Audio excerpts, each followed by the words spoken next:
L'uscita di oggi ci porta nelle Langhe ed in particolare a Barbaresco. Portiamo con noi la nostra amica Maretta tra le colline del Nebbiolo del Barolo e del Barbaresco. Essendo però partiti tardissimo da Torino, decidiamo di pranzare prima della visita al borgo.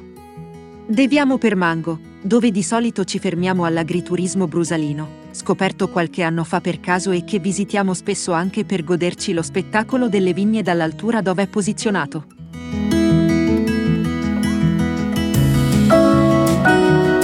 Inutile dire che si mangia molto bene, la classica cucina langarola con qualche variazione in base alla stagione, e poi i vini prodotti da loro. Mangiare davanti allo spettacolo delle vigne che si vedono lungo le colline a perdita d'occhio è davvero qualcosa di impagabile. Questo è uno dei punti di forza di tutte le Langhe, per poi in autunno arrivare al culmine con la meraviglia dei colori delle foglie.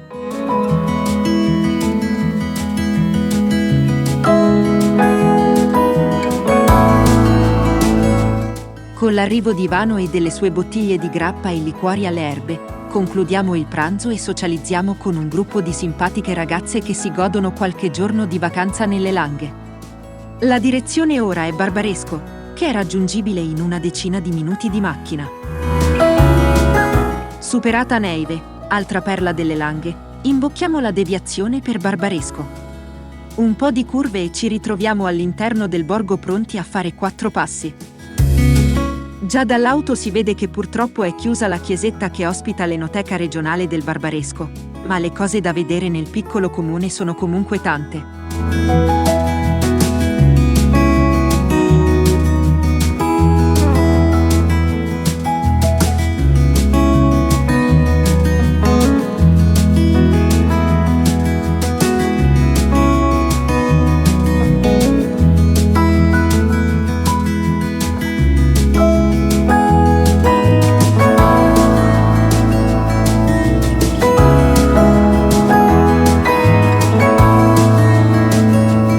Percorrendo la strada principale del borgo, non si può non notare la cantina di Gaia, vero punto di riferimento per la produzione del Barbaresco, e di fronte il castello omonimo.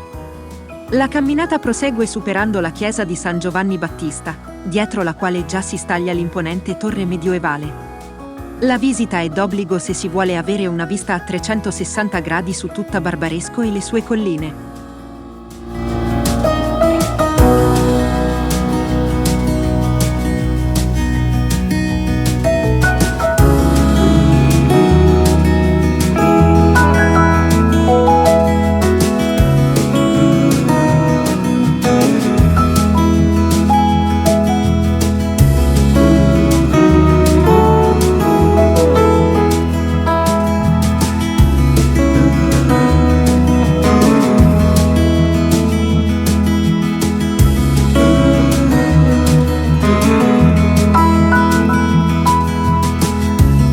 Dall'alto della torre in effetti il panorama è magnifico. Una vista sulle vigne che si incastrano l'una nell'altra, dà la sensazione che per le loro esigue dimensioni ci sia ancora un lavoro meticoloso e legato ad antiche tradizioni. Non danno certo l'impressione di una produzione industriale o comunque di massa.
La visita alla torre medioevale si conclude dando uno sguardo alle foto presenti in tutto il perimetro della struttura.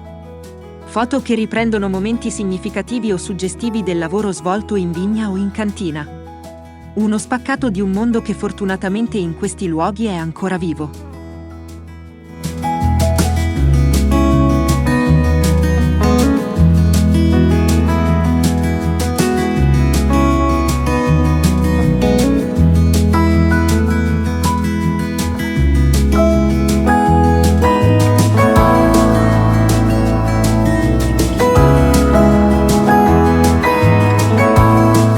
La nostra escursione volge al termine, ma durante il rientro ci concediamo un'ultima visita ad una delle panchine giganti posizionate qua e là nelle colline intorno a Barbaresco e paesi vicini.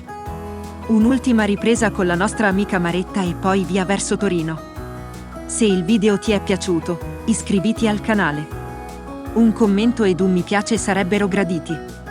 Grazie.